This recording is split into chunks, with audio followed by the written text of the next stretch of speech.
sir. Morning, beta. Good morning.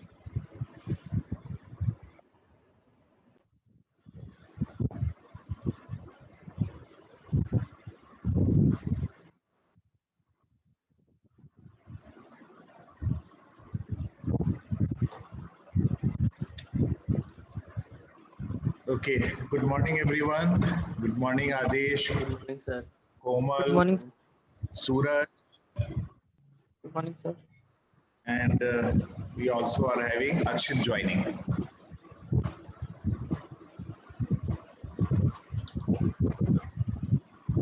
So great, सभी लोग join कर लिए हैं and everyone is very much punctual. That's wonderful. So आज हम लोग कल के डिस्कशन को लेकर आगे थोड़ा सा बढ़ते हैं. हाँ, तो आगे बढ़ने से पहले एक मेरा क्वेश्चन है. कोमल, कौन सा बुक रिफर किया था मैंने? बुक का नाम क्या है?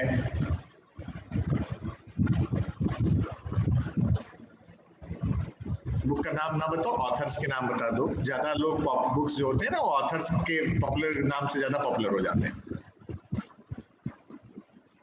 याद है name of the book? Sir एक मैग्रे हिल्स का बताया था.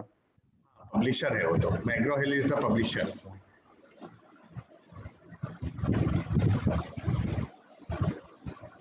याद आया किसी को? अब कोमल से शिफ्ट होके मैं सब पे डाल दिया हूँ. Which was the textbook which we had said yesterday?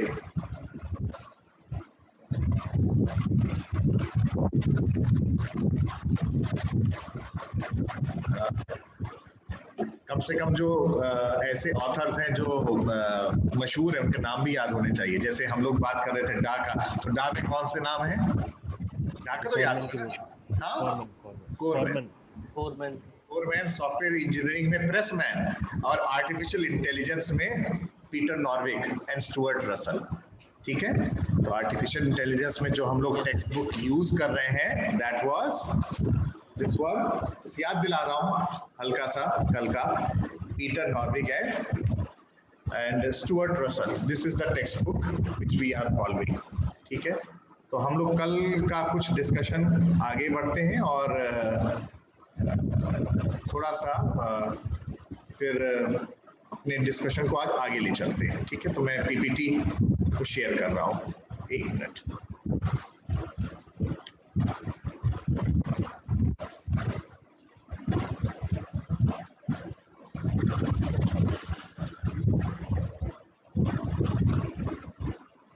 तो कल हम लोग ने सबसे पहला जो काम किया था, क्वाइट ऑब्वियस सी बात है कि अपने सिलेबस को समझा था, और सिलेबस को समझने के बाद बुक्स रिफर किया था. कौन कौन से बुक्स हम लोग पढ़ेंगे. मेन टेक्स्ट बुक जो थे वो that was Stuart Russell and Peter Norvig. Apart from that हम लोग ने तीन बुक्स के नाम और लिए हुए थे. रिचर्ड नाइट की बात हुई थी, पैटरसन की बात हुई थी, चार्नी के लेब्रॉट की बात हुई थी. सो बट जो टेक्स्ट बुक मैं बार बार रिकमेंड कर रहा था वो था artificial intelligence a modern approach by Stuart Russell and Peter Norvig. तो थोड़ा सा हम लोग कल का डिस्कस करते हुए उसी से ही आगे कंटिन्यू करते हैं. तो जब डिस्कशन कर रहे थे तो सबसे पहला काम तो ये कर रहा था कि हम लोग आर्टिफिशियल इंटेलिजेंस को समझने की कोशिश करेंगे. आखिरकार ये आर्टिफिशियल इंटेलिजेंस है क्या चीज. जब डिस्कस कर रहे थे आर्टिफिशियल इंटेलिजेंस को, तो ये पाया कि आर्टिफिशियल इंटेलिजेंस के दो पार्ट्स हैं. एक है आर्टिफिशियल और दूसरा है इंटेलिजेंस, और हमने उसको अलग अलग डिफाइन किया था. उसके पहले जिस चीज पर फोकस किया था वो ये था कि आखिर ये जो वर्ड है आर्टिफिशियल इंटेलिजेंस, ये आया कब. तो बाद में डिस्कशन के दौरान ये पता चला कि ये कॉइन, ये जो टर्म है, इस टर्म को कॉइन किया हुआ था जॉन मैकार्थी ने. John McCarthy in 1956 during a particular conference which is known as the Dartmouth Conference. And John McCarthy is also considered as the father of artificial intelligence. तो ये जो कॉन्फ्रेंस हुई थी इसमें काफी जो इनिशियल लेवल पे जो फाउंडर्स हैं वो सारे लोग आए हुए थे, जिनमें एक एलन ट्यूरिंग भी थे. तो आज एलन ट्यूरिंग का काम क्या था और किस लिए वो नाम जाना जाता है, उसके बारे में भी हम लोग आज थोड़ा सा आगे डिस्कस करेंगे. तो कल के डिस्कशन में जॉन मैकार्थी का नाम, डार्टमाउथ कॉन्फ्रेंस इन 1956, ये हमें क्लियर हुआ था. आफ्टर दैट हमने दो पार्ट्स में बातें की थी. आर्टिफिशियल इंटेलिजेंस को अगर डिफाइन करें तो एक वर्ड आता है आर्टिफिशियल, दूसरा वर्ड आता है इंटेलिजेंस। आर्टिफिशियल को जब डिस्कस कर रहे थे तो शायद आर्टिफिशियल को जो आपने बताया था बिल्कुल ठीक बताया था और उसमें किसी को कोई दिक्कत नहीं हुई थी, और ये सबसे आसान डेफिनेशन आपने बताई थी। हम किसी भी चीज को की कॉपी बनाने की कोशिश कर रहे हैं और उसी को हम आर्टिफिशियल कह रहे हैं। That means artificial is something, or it means that it is made as a copy of something natural. जो चीज नेचुरली हमारे पास है उसी चीज की हम लोग कॉपी बना रहे हैं, उस चीज को हम लोग आर्टिफिशियल कह रहे हैं। आर्टिफिशियल को डिफाइन करते समय मेरे ख्याल से जितने भी लोग हम लोग थे, हमें से किसी में भी कोई मतभेद नहीं था, और आपस में जिसने जो बातें की हम लोग एक कंक्लूजन में पहुंचे कि आर्टिफिशियल क्या है। बाद में जब आया दूसरा वर्ड इंटेलिजेंस, तो इंटेलिजेंस में हम लोग बड़ी देर तक डिस्कस करते रहे आखिरकार इंटेलिजेंस है क्या। मैंने कुछ एग्जांपल्स भी आपको दिए, और मैंने शुरुआत में एग्जांपल दिया था लता मंगेशकर का, और हम लोग ये जानते हैं कि लता मंगेशकर बहुत मशहूर हैं, और शायद मशहूर किस लिए है क्योंकि उनके जो गाना है, उनके गाने हम लोग सुनते हैं, उनके गाने को हम लोग पसंद करते हैं, और हम लोग को उनकी उस पर्टिकुलर फील्ड में महारत मानते हैं, और हम लोग इसलिए कह रहे थे कि now she has some intelligence. फिर वहीं दूसरी तरफ मैंने दूसरा एग्जांपल भी लिया था, वो क्या था, सचिन तेंदुलकर का, जो क्रिकेट खेलते हैं। तो मैंने पूछा आपसे कि भाई आखिरकार ये इंटेलिजेंट व्यक्ति क्यों है, इनको तो क्रिकेट का भगवान भी कहा जाता है, गॉड ऑफ क्रिकेट, जो नई पीढ़ी है। तो पता चला कि वो क्रिकेट इतना अच्छा खेलते हैं, उनके रिफ्लेक्सेस इतने अच्छे हैं, बॉल जब आती है तो उसको मारते हैं, और इंडिया के पॉइंट ऑफ व्यू से उन्होंने बहुत बड़ा योगदान दिया हुआ है, तो वो एक इंटेलिजेंट व्यक्ति है। तो देखा जाए तो इंटेलिजेंस को हम लोग अलग अलग डोमेन में बात कर रहे थे। फिर एक बात हमने हिरन का भी किया था, ह्यूमन बीइंग से हमने जानवर पे आए, और हमने कहा कि क्या वो इंटेलिजेंट है कि नहीं। तो आपने कहा कि हाँ वो भी इंटेलिजेंट है, कम से कम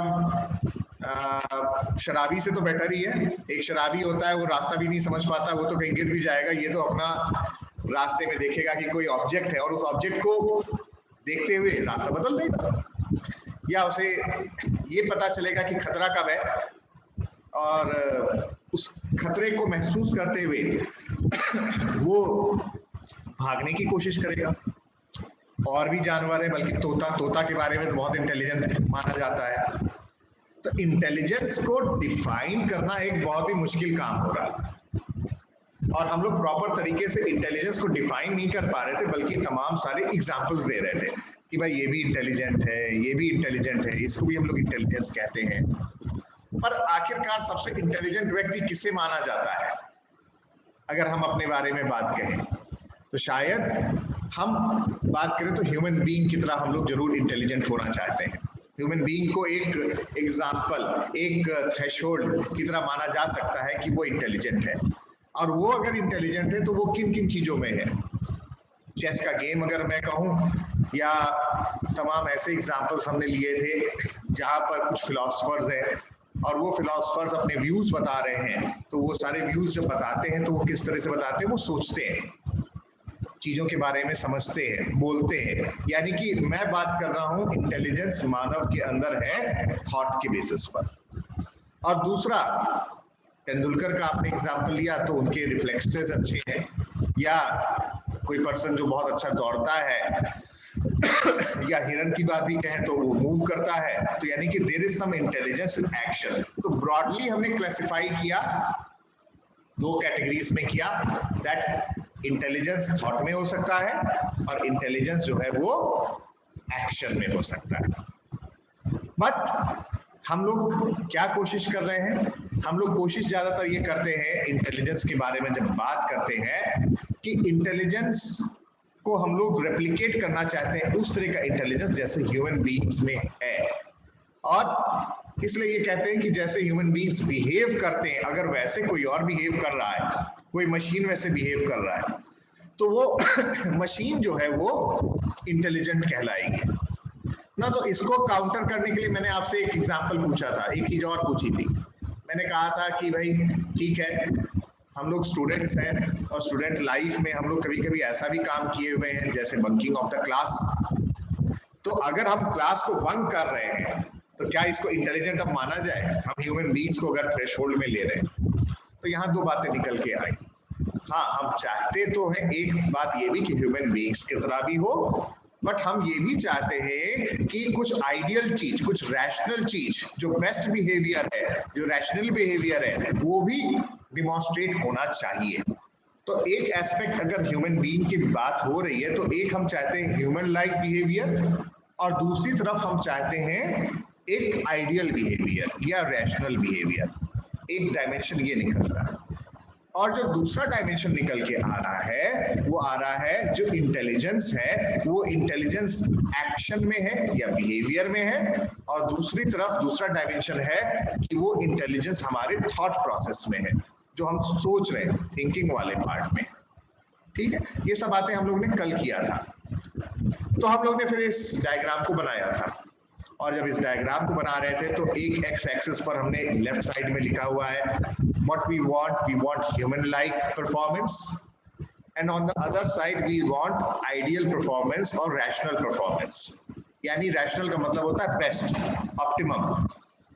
और दूसरे तरफ वाई एक्सिस पे हमने बोला हुआ था कि जो इंटेलिजेंस हो सकता है या तो हमारे एक्शन में, एक्शन या बिहेवियर में, तो यहाँ नीचे बिहेवियर है, और दूसरी तरफ हम जो सोच रहे हैं, हम जैसे थिंक कर रहे हैं, हम जैसे किसी कंक्लूजन में पहुंच रहे हैं, वो दूसरा पार्ट हमारा आ रहा है थॉट या रीजनिंग में। और इसी की मदद से फिर हम लोग डिफाइन करने की कोशिश किए what exactly is an intelligent system. और सिस्टम को डिफाइन करने के लिए हमने फिर इन 4 क्वाड्रेंट्स की मदद से अलग अलग तरीके से हमने इसको डिफाइन किया हुआ था। वो हमने क्या किया हुआ था, जो डिस्कशन किया है, एक क्वाड्रेंट में था that systems that act like humans. तो इसको अगर देखा जाए तो यहाँ पर हम लोग बात कर रहे हैं तो ह्यूमन बीइंग ये वाला पार्ट है और ये एक्ट है। तो अगर इस क्वाड्रेंट में है तो आ रहा है सिस्टम्स दैट एक्ट, बिहेवियर से एक्ट आ रहा है लाइक ह्यूमंस। यहाँ पे आ गए ऊपर फर्स्ट क्वाड्रेंट में तो आ रहा है सिस्टम्स दैट थिंक, थॉट से थिंक आ रहा है, थिंक लाइक ह्यूमंस। ठीक है, तो हमारे पास एक जो दूसरी अप्रोच आई हुई थी वो ये आया हुआ था systems that think like humans. तीसरा क्लासिफिकेशन हम जब बात कर रहे थे तो आ रहा था सिस्टम्स दैट थिंक रैशनली। तो अगर हम इसी क्वाड्रेंट की बात करें तो ये थॉट वाला पार्ट है और ये रैशनल वाला पार्ट है। तो सिस्टम्स दैट थिंक रैशनली। और जो लास्ट क्वाड्रेंट है उसमें हमारा लिख के आ रहा है सिस्टम्स दैट एक्ट, यहां पर नीचे बिहेवियर से एक्ट रैशनली। तो ये 4 अप्रोचेस या 4 तरह के हमने डेफिनेशंस ऑफ आर्टिफिशियल इंटेलिजेंस को हम लोगों ने डिफाइन करने की कोशिश किया हुआ था। यहां तक हम लोग क्लियर है? यहां तक हमने वो बात बताई हुई जो हमने कल बातें किया था। थोड़ा सा मैंने इसको समराइज कर दिया है फिर से जल्दी जल्दी। बट अगर ये 4 अप्रोच हमें क्लियर है तो इन्हीं 4 अप्रोचेस की मदद से हमारे पास जो डेफिनेशंस दिया हुआ है वो अलग अलग लोगों ने अलग अलग बातें जो कही हुई हैं वो किसी इन्हीं पर्टिकुलर एक क्वाड्रेंट में लाई करता है। तो ये जो आपको पीपीटी दिख रही है इस समय, तो आप देख रहे होंगे जैसे फॉर एग्जाम्पल हम लोग यहाँ पर कह रहे हैं रिच एंड नाइट का हम लोग तो बुक भी रिफर कर रहे हैं। तो उन्होंने ये कहा था जब एआई को डिफाइन कर रहे थे that artificial intelligence is the study of how to make computers do things at which at the moment people are better. ठीक है, तो ये बेसिकली किस अप्रोच को फॉलो कर रहा था, इस क्वाड्रेंट में। और इस क्वाड्रेंट की बात हम लोग कर रहे थे तो एक्ट ह्यूमैनली, या यहाँ पर लिखा हुआ है एक्टिंग ह्यूमैनली, ये जो बोल्ड में लिखा हुआ है वो उसी का शॉर्ट में लिखा है सिस्टम्स दैट एक्ट ह्यूमैनली। तो ये एक्टिंग ह्यूमैनली से रिलेटेड जो लोगों ने अपने शब्दों में डेफिनेशन दी हुई है वो इन 4 क्वाड्रेंट्स में दिया हुआ है। तो आप अगर देख सकते हो तो कुछ नहीं तो आर्टिफिशियल इंटेलिजेंस के 8 डिफरेंट डेफिनेशंस अलग अलग लोगों के द्वारा जो दी गई हैं वो आपको सामने दिख रही है। ठीक है। सिमिलरली अगर मैं आता हूं अपने लास्ट क्वाड्रेंट में, Nelson in 1998 he tried to define artificial intelligence that it is concerned with intelligent behavior in artifacts। तो बेसिकली इनका मतलब क्या हो रहा था, जो बातें बताना चाह रहे थे, that systems that act rationally, तो उन्होंने उससे रिलेटेड यहाँ पर एक डेफिनेशन अपने शब्दों में दिया हुआ है। Now since he is well known person, तो उनकी डेफिनेशन को आज हम लोग यहाँ पर एक तरीके से पढ़ रहे हैं, बट वो कहना क्या चाहते थे एज अ लेमैन वो बात करना चाहते थे दैट आर्टिफिशियल इंटेलिजेंस आर और intelligent systems are those systems which act in a rational manner. Similarly Charniak and McDermott, जिसकी बुक हम लोग ने बात किया हुआ है, उन्होंने बोला था the study of mental faculties through the use of computational models. तो मॉडल्स जब होते हैं तो मॉडल्स का मतलब क्या हुआ, अलग अलग तरीके के फॉर्मुलेज या अलग अलग तरीके की सोच लॉजिकल मैनर में। तो यहाँ पर बात आ रही है, किस अप्रोच की बात आ रही है, दैट इज थिंकिंग रैशनली। और Winston in 1992 he has said that AI is the study of computations that make it possible to perceive, reason and act। समझें, अप्लाई करें और फिर हम उसको एक्ट करें उसके अकॉर्डिंगली, जो लॉजिकल आ रहा है। उन्होंने जो डेफिनेशन दिया बेसिकली वो किस चीज के बारे में बता रहे थे, थिंकिंग रैशनली। ठीक है। और अगर हम फर्स्ट क्वाड्रेंट में देखें, so इन्होंने for example bellman in 1978 he defined it as the automation of activities that we associate with human thinking, activities such as decision making, problem solving, learning। तो ये बेलमैन ने बताया हुआ था। बट अगर देखो तो जितने भी लोग डिफाइन कर रहे हैं आपके सामने, तो 8 डेफिनेशंस हैं। वो बेसिकली जो 4 क्वाड्रेंट्स हमारे हैं as a layman, either to think humanly, either to act humanly, either think rationally और आइदर एक्ट रैशनली, इन्हीं चारों में कहीं ना कहीं अगर उसके भावार्थ को समझने का प्रयास करें तो वो लाई करता है। क्लियर हुआ ये बात? So is the definition part clear to you? कैसे डेफिनेशन डिड्यूस किया लोगों ने और क्या चीजें हैं? आदेश ठीक है? Yes sir. अगर एग्जाम में आती है तो ये सारी डेफिनेशन लिखनी पड़ेगी या फिर इनमें से करो, सारी ना करो, बल्कि रैदर अगर डेफिनेशन निकलने की आती है, वो नंबर पे डिपेंड कर रहा है। अगर वो नंबर पे डिपेंड कर रहा है और बहुत छोटा है, शॉर्ट आंसर में आया, तो आप किसी एक पर्टिकुलर डेफिनेशन जो आसान है आप उस चीज को करो, बट आप हमेशा क्या करोगे कि उनको भी कोट करोगे कि किसका है। According to Richard Knight in 1991 ही स्टेटेड, फिर कोट्स में आ गया जो पार्ट लिखा हुआ है। ठीक है। बट अगर सपोज वो ज्यादा नंबर का आया, तो ज्यादा नंबर का अगर आ रहा है तो उस केस में आप इस तरीके का क्वाड्रेंट बना के कर सकते हो, बता सकते हो। कभी कभी सवाल ऐसे भी आता है, what are the various approaches of AI. तो जब अप्रोचेस की बात होती है तो आपको इस तरीके का एक मैट्रिक्स बना के समझाना पड़ेगा, फिर लेटर ऑन आपको डिड्यूस करना पड़ेगा। डिड्यूस करना पड़ेगा तो जैसे अब हम सोच रहे हैं तो उसको सोचने का भी हम आगे बताएंगे, उसको कॉग्निटिव कहते हैं या क्या चीज बोलते हैं, वो चीज भी हम उस चीज को बताएंगे। बट यहाँ पर हम जो अप्रोचेस है जिसके थ्रू हम लोग एआई को डिफाइन कर रहे हैं वो आपको क्लियर हो रहा होगा, और जो डेफिनेशन कैसे लिखनी है या उसको प्रेजेंट कैसे करना है वो तो काफी हद तक इस चीज पर निर्भर करता है कि एआई है क्या। बस क्लियर है? मैं व्यक्तिगत रूप से तो मान रहा हूं कि एआई की डेफिनेशन ही आएगी, इससे ज्यादा नहीं आ सकता, क्योंकि इस यूनिट में बहुत और भी चीजें जो इंपॉर्टेंट है, तो उनको भी हम लोग फोकस करेंगे, उन चीजों के बारे में आगे बात करेंगे। सिंपली ये चीज तो अभी जस्ट हम लोग स्टार्ट कर रहे हैं, मैं तो एक बेस बना रहा हूं अभी। ठीक है, आगे बढ़े? Yes sir. Yes sir. ठीक। तो जो कॉन्फ्रेंस हमने 1956 में बात की हुई थी, डार्टमाउथ कॉन्फ्रेंस, तो उसमें एक नाम और आता है, वो आता है एलन ट्यूरिंग का। कॉन्फ्रेंस तो 1956 में हुई थी, बट वो एक ऐसा समय था उस दौरान जब काफी लोग इनके बारे में सोच रहे थे, इस तरह की चीजों के बारे में सोच रहे थे। जैसे कल हम लोग थोड़ा हिस्टोरिकल पर्सपेक्टिव समझ रहे थे, तो अगर 1940s में कंप्यूटर का एडवेंट हुआ, धीमे धीमे उनकी स्पीड बढ़ने लगी, तो लोगों के मन में उस दौरान ये विचार आने लगा कि क्या अब ऐसा हो सकता है कि मशीन्स जो हैं रिप्लेस कर दे ह्यूमन बीइंग्स को। हम लोग ने कल भी तो इसके बारे में बात किया हुआ था। और इस तरह की बातें जब मशीन्स आने लगी तो तमाम लोगों के मन में भी ये सवाल आया। यही सवाल 1950 में एलन ट्यूरिंग ने भी रखा, कैन मशीन्स थिंक, क्या ये चीज पॉसिबल है कि नहीं पॉसिबल है। इसके लिए फिर उन्होंने एक टेस्ट करने की कोशिश किया, और उस टेस्ट को कहा जाता है ट्यूरिंग टेस्ट। कभी कभी ट्यूरिंग टेस्ट भी पूछा जाता है एग्जाम में। तो बेसिकली जो ट्यूरिंग टेस्ट है that has been given by Alan Turing, और वो इस चीज के बारे में ज्यादा सोच रहे थे। जो नीचे ये सवाल लिखा हुआ है उन्होंने बताया हुआ था, कैन मशीन्स थिंक। तब मेरा आपसे प्रश्न है एक चीज को लेकर, हम मशीन्स पर तो बाद में आते हैं। एज अ ह्यूमन बीइंग हम लोग जब आपस में इंटरैक्ट करते हैं, हम ये चीज कब कहते हैं कि जो दूसरा पर्सन हमारे सामने है वो सोच रहा है, आपके हिसाब से?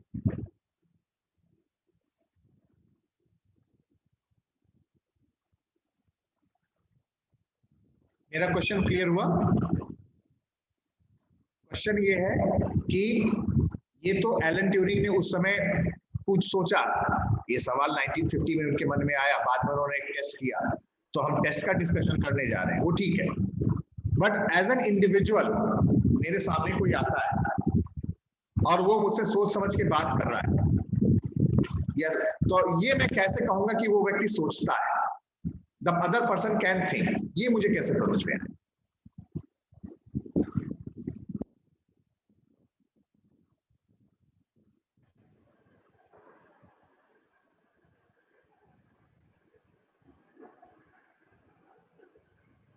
क्या लगता है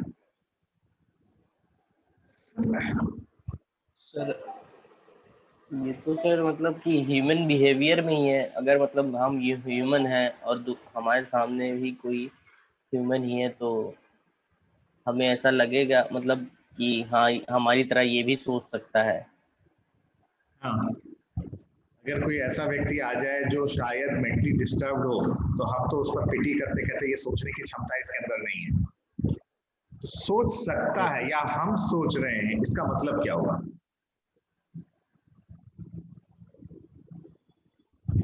सर जब कोई चीज हम पूछते हैं किसी से, तो सर वो बता कैसे रहा है और उसका रिएक्शन क्या है सर, उस पर हम डिपेंड करते हैं।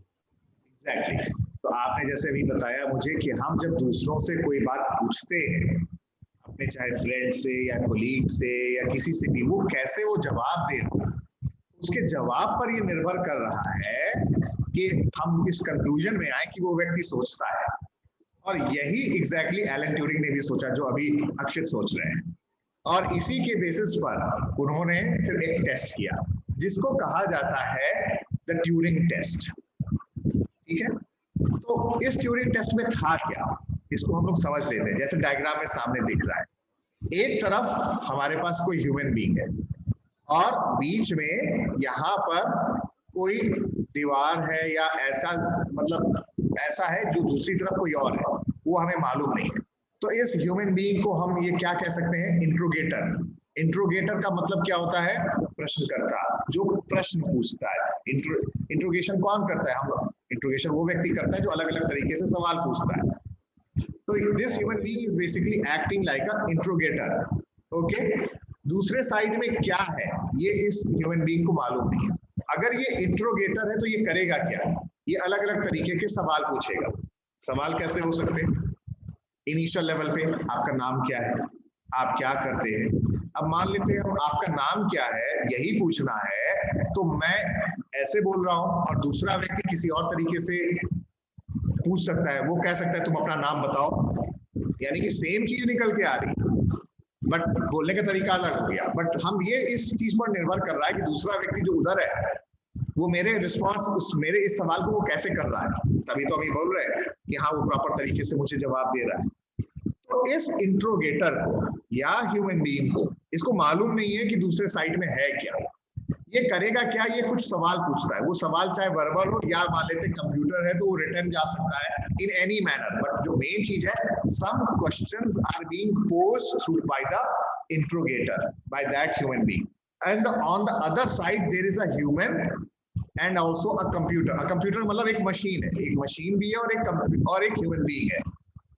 और ये अगर प्रॉपर तरीके से ह्यूमन बीइंग आइडेंटिफाई ये इंट्रोगेटर कर ले कि दूसरी तरफ कौन है, या तो ह्यूमन बीइंग मुझे जवाब दे रहा है या मुझे एक मशीन जवाब दे रही है, तो उस केस में ये कहा जाएगा यानी मशीन ने इंट्रोगेटर को डॉज कर लिया। अगर वो डॉज कर पाता है तो ये कहा जा रहा है कि उस मशीन के अंदर भी इंटेलिजेंस है, क्योंकि उसने इंट्रोगेटर को डॉज कर लिया और इंट्रोगेटर को ये पता ही नहीं चल पाया कि दूसरी तरफ मशीन है, और उसे ये लग रहा है क्योंकि प्रॉपर तरीके से जवाब आ रहा है तो उसे ये लग रहा है कि ये ह्यूमन बीइंग। तो ट्यूरिंग टेस्ट का मतलब क्या हुआ है, the machine is set to act humanly, या इसके अंदर इंटेलिजेंस है if it succeeds in fooling the human interrogator. अगर वो डॉज कर लिया तो इसका मतलब वो इंटेलिजेंस है, अगर डॉज नहीं कर पाया, इधर के इंट्रोगेटर को पता चल गया हाँ दूसरी साइड तो मशीन है ह्यूमन बीइंग नहीं है, तो उस केस में ये कहा जाएगा कि उसके अंदर इंटेलिजेंस नहीं है। क्लियर हुआ ट्यूरिंग टेस्ट क्या है?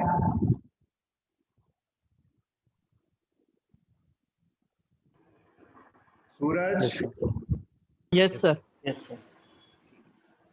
इस एक्सपेरिमेंट का अगर देखा जाए तो इसके बहुत सारे निष्कर्ष निकल रहे हैं। क्या क्या निष्कर्ष निकल सकते हैं, कोई बता सकता है?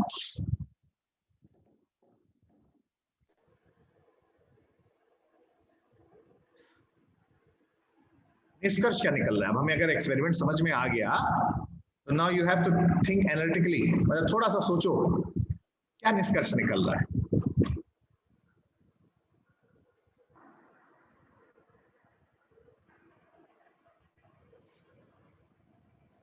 सर यही निकलेगा कि अगर मशीन सक्सेसफुली जो है ह्यूमन बीइंग को वो कर सकती है, फूल कर सकती है कि हाँ वो नहीं पहचान पाए कि उधर मशीन है या फिर कोई ह्यूमन बीइंग है, और दूसरे साइड ये निकल सकता है कि ह्यूमन बीइंग पहचान लेगा कि हाँ दूसरे साइड मशीन है।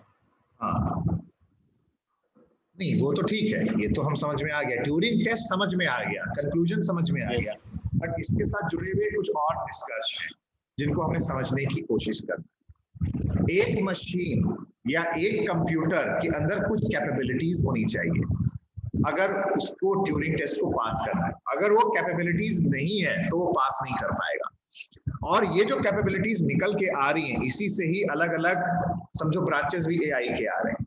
ठीक है, सबसे पहली बात, मैं आपसे बातें कर रहा हूँ, मैं आपसे बातें कैसे कर रहा हूँ? हिंदी में कर रहा हूँ, बीच बीच में मैं इंग्लिश में बोल रहा हूँ, यानी मेरे भाषा को तो तुम समझ ले रहे हो। जब मैं हिंदी में बोल रहा हूँ तो हिंदी में समझ रहे हो, जब मैं इंग्लिश में बोल रहा हूँ इंग्लिश में समझ रहे हो, यानी कि मेरी बात को प्रॉपर तरीके से मैं जो बोल रहा हूँ और मैं तुम्हें कम्युनिकेट कर पाने में सक्सेसफुल हो रहा हूँ। ये पहली रिक्वायरमेंट है।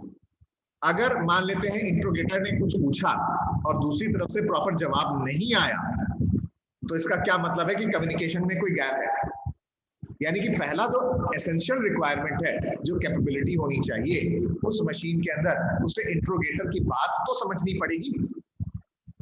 समझने का मतलब क्या है, जिस भाषा में वो बोल रहा है उस भाषा को समझना पड़ेगा।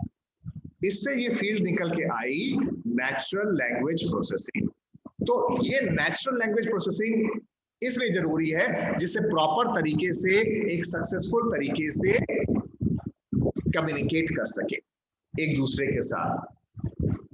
दूसरा, मैंने अभी तुमसे कोई प्रश्न किया और उस प्रश्न करने के बाद तुमने जो है अपने मन में कहीं रखा, कहीं स्टोर हुआ और उसके बेसिस पर फिर तुमने मुझे रिप्लाई किया, यानी दूसरा जो पार्ट आ रहा है वो स्टोरेज का आ रहा है। जवाब देने के पहले तुमने मेरे बात को अपने मन में कहीं रखा, उसके बारे में सोचा, सोचने के बाद क्या मैं बोलूं ये तय किया और इस तय करने के बाद मुझे बताया, यही तो हो रहा था। तो उसी तरीके से जो दूसरा हमारा एक चीज और एसेंशियल रिक्वायरमेंट है वो ये है जिसको कहा जाता है नॉलेज रिप्रेजेंटेशन। तो नॉलेज रिप्रेजेंटेशन का मतलब ये हुआ कि मशीन के अंदर ये कैपेबिलिटी होनी चाहिए कि जो बताया जा रहा है पहले वो अपने अंदर कुछ समय के लिए स्टोर तो करेगा इंट्रोगेशन के दौरान। अगर ये स्टोर नहीं कर पाएगा तो उस केस में कैसे होगा? क्लियर? तीसरा, स्टोर करने के बाद क्या बोला गया है उसके बेसिस पर हमें उत्तर भी बनाना है और हमें बताना है। तो ये रीजनिंग कैपेबिलिटी होनी चाहिए। तो जो तीसरा एस्पेक्ट आ गया वो आ गया ऑटोमेटेड रीजनिंग, यानी कि हम स्टोर करने के बाद प्रॉपर तरीके से क्या जवाब देंगे, इसको कहा जाता है रीजनिंग वाला पार्ट, ऑटोमेटेड रीजनिंग। और चौथा, सवाल अलग अलग आते रहेंगे समय के साथ। हम जो कहते हैं ना तुम्हें एक्सपीरियंस होता जा रहा है, ये एक्सपीरियंस हमें नई परिस्थितियों में नई तरीके से हमें बिहेव करना हमें पड़ता है, क्योंकि हम उस परिस्थिति को पहले हम लोग गुजर चुके हैं, वो सीख चुके हैं। यानी ये लर्निंग कैपेबिलिटी भी मशीन के अंदर होनी चाहिए। तो ये चार चीजें निकल के आ रही हैं जो मशीन के अंदर होनी चाहिए, जिसके बेसिस पर हम ये कह सकते हैं कि कंप्यूटर के अंदर अगर ये कैपेबिलिटी है तो वो ट्यूरिंग टेस्ट पास कर सकता है। क्लियर है ये बात? तुम लोग एग्री कर रहे हो इस चीज से? Yes sir. Yes sir. ठीक है। फिर भी कुछ लोगों ने कहा कि हम इतने बेसिस पे नहीं मानते हैं कि सिर्फ इतनी बातें हो गई और इतनी बातें होने के बाद हम इसको जो है मान लें कि मशीन के अंदर इंटेलिजेंस है। तो जिन लोगों ने इसको नहीं माना और एक आर्गुमेंट देने लगे कि ये गलत है, ये सही नहीं है, इसको कहा गया चाइनीज रूम आर्गुमेंट, कि हम इसको इस चीज को वो नहीं माने। ठीक है, अभी हम चाइनीज रूम आर्गुमेंट की डेफिनेशन फिर से बता देंगे क्या होता है, क्योंकि ट्यूट शीट में आपको एक सवाल ये आएगा। बट ये चार मिनिमम रिक्वायरमेंट है जिसके थ्रू कैपेबिलिटी होनी चाहिए ट्यूरिंग टेस्ट में। क्लियर? या कुछ और होनी चाहिए? हम कुछ मिस तो नहीं कर रहे हैं?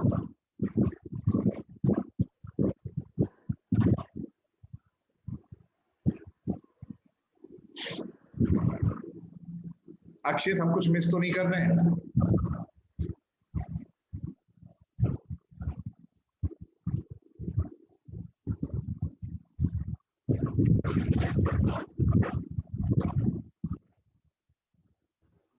नहीं सर। नहीं। फिर भी कुछ लोगों ने कहा नहीं, कुछ चीजें और भी होनी चाहिए। वो क्या कहा कि हम ये चाहते हैं कि मैं तुम्हारे पास आ सकूं, मैं अंदर ये भी कैपेबिलिटी हो। दूसरा, किसी ने ये कहा कि मैं तुम्हें देख सकूं, मेरे अंदर ये कैपेबिलिटी भी होनी चाहिए। नाउ यहां पर कोई डायरेक्ट फिजिकल इंटरेक्शन हो रहा था लोगों के बीच में, जिसकी वजह से ये क्वेश्चंस अराइज हुए। और जब ये क्वेश्चंस अराइज हुए तो इसीलिए फिर एक कॉन्सेप्ट आया जिसको कहा गया total Turing test. Total Turing test. तो ट्यूरिंग टेस्ट में तो चार चीजें ही थी। टोटल ट्यूरिंग टेस्ट में कुछ और चीजें थी जिसको हमने यहाँ पर बोला कि ये फिजिकल इंटरेक्शन तो नहीं हो रहा है, तो इस चीज को मैंने एड ऑन कर दिया। तो जब मैं ट्यूरिंग टेस्ट की अगर मैं बात कहूं तो जो दो चीजें और हैं जिसकी मदद से ये कहा जाएगा टोटल ट्यूरिंग टेस्ट, वो कौन कौन सी चीजें? मैं कम से कम ऑब्जेक्ट्स को देख सकूं, यानी कि विजन का भी कैपेबिलिटी होनी चाहिए। तो ये कॉन्सेप्ट आ गया कंप्यूटर विजन का। और मैं एक जगह से दूसरी जगह जा सकूं, मूव कर सकूं। तो यहीं पर जो कॉन्सेप्ट आ गया एक तरीके से रोबोटिक्स का, जो हम एक जगह से दूसरी जगह पर मूव कर सकते हैं। और जब इन दोनों को जोड़ा गया तो इसको हमने टोटल ट्यूरिंग टेस्ट कहा। ठीक है, तो ट्यूरिंग टेस्ट में चार चीजें थी, चार कैपेबिलिटीज आ रहे थे। टोटल ट्यूरिंग टेस्ट में ये दो और आ रहे थे। एक बार AKTU में आपका एक सवाल आया हुआ था कि क्या ट्यूरिंग टेस्ट को पास कर लेना ये सफिशिएंट था कि कहना कि मशीन के अंदर इंटेलिजेंस है, और यदि नहीं तो क्या किन चीजों को और होना चाहिए। तो उनका कहने का तात्पर्य क्वेश्चन में ये था, क्लियर नहीं हो पा रहा था उस समय बच्चों को, वो ये था कि वो बेसिकली ये बात कर रहे थे कि पास होने के लिए मिनिमम रिक्वायरमेंट तो ये 4 है, बट 2 चीजें और चाहिए, विजन का और रोबोटिक्स का, जिसकी वजह से हम लोग ये कह सकते हैं टोटल ट्यूरिंग टेस्ट। ठीक है, पहले आप लोग जरा चैट बॉक्स में आप लोगों ने डाल दिया अपनी अटेंडेंस की नहीं बेटा, ये काम पहले करो, ये भी जरूरी चीज है, नाम रोल नंबर, फिर आगे बढ़ते हैं।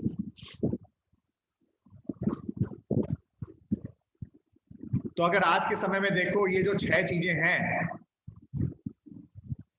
ये 6 चीजें ही ज्यादा मेजर फील्ड्स हैं आर्टिफिशियल इंटेलिजेंस के। और भी चीजें अब आ गई हैं, ये मैं नहीं कहूंगा नहीं है, बट एआई डोमेन के अंदर natural language processing, computer vision, robotics, machine learning, हम यही सब तो बातें करते हैं। और हम ये सब बातें इसीलिए कर रहे हैं कि उस सवाल के बेसिस पर, जहां पर जब ये कहा था एलन ट्यूरिंग ने कि क्या मशीन्स भी प्रॉपर तरीके से सोच सकती हैं कि नहीं सोच सकती हैं, और उसी को प्रूव करने के लिए कि क्या क्या कैपेबिलिटीज होनी चाहिए, ट्यूरिंग टेस्ट को डिजाइन किया। और ट्यूरिंग टेस्ट को जब डिजाइन किया, उन्होंने 4 चीजों के कंक्लूजन में आए।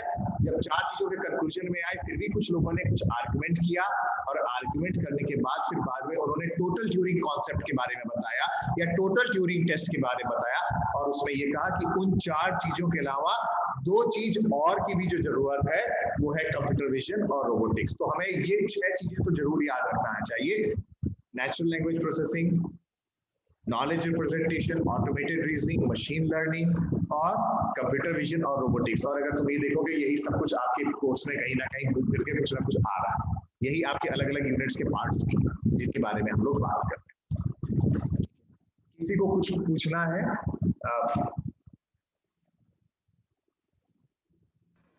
हाँ आदेश बताओ बेटा।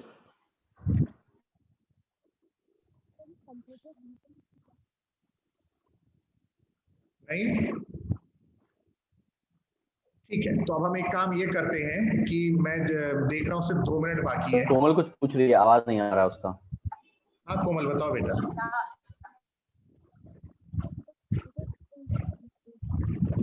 बेटा मैं सुन नहीं पा रहा हूँ, या तो तुम टाइप कर दो, या आप कुछ बोल रहे हो? ट्राई करो एक बार फिर।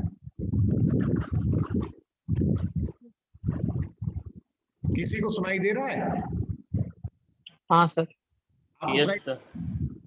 Yes sir. बेटा आप अगर सुन लियो तो मुझे सुना दो फिर। सूरज सर उसकी आवाज नहीं, आपकी आवाज आ रही है। उसकी आपकी आवाज आ रही है सर। आपकी आवाज आ रही है। मैं कोमल की बात कर रहा हूँ। कोमल की किसी को नहीं आ रही है। तो अच्छा एक काम करते हैं, अब 2 मिनट रह गए हैं ये 40 मिनट का सेशन करने में। हम लोग एक बार में भी स्टॉप करता हूँ और फिर से लॉग इन करते हैं, क्योंकि 40 मिनट का ही सेशन होता है, तो हम लोग अगले 15 मिनट में फिर बात करते हैं। कोमल तब तक उम्मीद करते हैं जब आप रिज्वाइन करते हो सेम लिंक से ही, तो उस केस में तब तक फिर से आवाज आ जाती है, ठीक है? नहीं तो अगली बार आप फिर से चैट बॉक्स में लिख देना उसको क्या क्वेश्चन है। और दूसरी चीज ये, जब हम लोग फिर से ज्वाइन करेंगे तो फिर से बेटा आप लोग चैट बॉक्स में अपना अटेंडेंस जरूर डालिएगा, ठीक है? तो मैं इसको सेशन को अभी एंड कर रहा हूँ, बस तुरंत फिर मैं फिर से स्टार्ट कर रहा हूँ, ठीक है? ओके बेटा।